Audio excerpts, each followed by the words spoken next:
Pesticides, intended effects, and research. What are pesticides? Chemicals known as pesticides are used to stop or get rid of pests that threaten crops and human life. Many studies have been done on the effects of pesticides, concentrating on a few important areas. Environmental studies examine the effects of pesticides on non-target species, and they also test the effects on target species. Such non-target species, it can affect beneficial insects like bees and soil health and water quality. And on target species, it eliminates pests. Epidemiological research looks at both the residential and occupational use of pesticides, and they can link human health problems like cancer and neurological disease. Uh, Growth of pesticides resistance. Studies also look into the growth of pesticides resistance, which might result in higher usage, alongside government studies that analyze the safety and effectiveness of new pesticides. Research also looks in at a group called IPN, Integrated Pest Management Solutions, which include a variety of techniques to limit reliance on synthetic pesticides. So, targeting fake pesticides that hurt the earth more than heal the earth.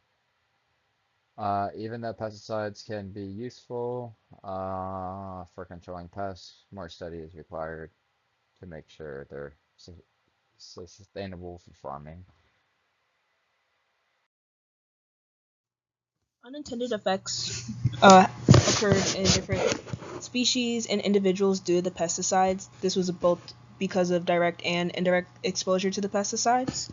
Just to list off a few species and what effects they underwent, were mammals had higher rates of parasites and infections, and then they also experienced a lot of reproductive failure. Birds, they really did lose their ability to function and to like forage and just um, reproductive failure. And amphibians, they had altered behavior, they developed toxicity, and they had higher rates of parasites found in them, just to list off a few. So the types of populations that can be affected by pesticides are mammals, birds, reptiles, amphibians, fish, insects, and invertebrates, which is kind of just an animal that doesn't have a vertebrae, a backbone, and then plants and fungi. Because there are individual effects from pesticides, for example, the embryo toxicity in fish, amphibia, and invertebrate, it kind of that delays hatching and suppresses growth. The overall result within the population is heavy population decline and mass deaths between the population.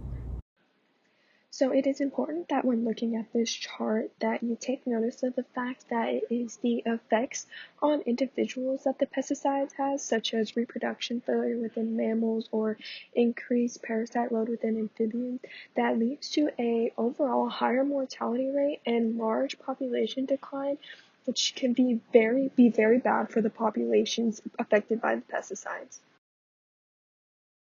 My slide was over community and ecosystem level effects of pesticides. What communities and ecosystems are affected? Underdeveloped countries, oceanic ecosystems, and bird populations. In the bird community, impaired foraging, learning, and reproduction leads to mass death and the overall population decline. In fish populations, neurotoxicity leads to altered behavior, altered metabolism, and endocrine disruption, leading to mass death as well.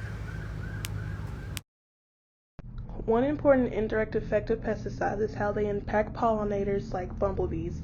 Studies have shown that when these bees are continuously exposed to moderate levels of pesticides, their behavior changes, and with these behavior changes is making them less effective at collecting pollen.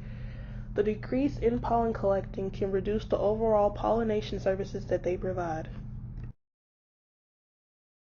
In the figure shown, you are seeing the anticipated interactions of global change and pesticide effects on the physiology and ecology of wildlife species. In the green, you are seeing that global change causes alterations in climate, disease, and nutrition cycles contributing to ecosystem imbalances. In the yellow, you are seeing that pesticides cause direct harm to populations and communities through selective pressure and poisoning. These combined stresses lead to negative outcomes for both individual species and ecological communities, disrupting ecosystems' health and efficiency. So overall, the main solution is that there needs to be a development of a more safe, eco-friendly version of pesticides, or just like a complete alternative that's safe, like a safer version of pesticides for wildlife and for these habitats. I found that microevolution most likely won't be able to keep up with the changes being caused by pesticides in majority of these species that are being affected by it, just because they can't evolve fast enough. And then future research just needs to focus on the long-term negative effects of the pesticides, and just to research the genetic effects that majority of these species underwent while they were being negatively impacted by these pesticides.